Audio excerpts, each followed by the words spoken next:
மத்திய கிழக்கின் போர் பதற்றம் காரணமாக இலங்கையில் கொழும்பில் உள்ள வெளிநாட்டு தூதரகங்கள் பாதுகாப்பு கீழ் வலயங்களுக்குள் கொண்டுவரப்பட்டுள்ளது.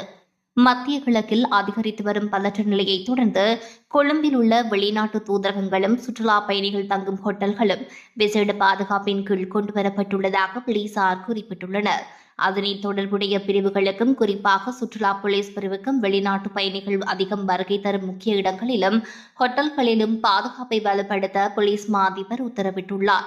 மத்திய கிழக்கில் நிலவும் தீவிரமடைந்த சூழ்நிலை காரணமாக வெளிநாட்டு தூதரகங்களை குறிவைத்து தாக்குதல் அல்லது ஆர்ப்பாட்டங்கள் நடைபெறக்கூடும் என்ற அச்சம் எழுந்துள்ள நிலையில் இந்த நடவடிக்கை எடுக்கப்பட்டுள்ளது.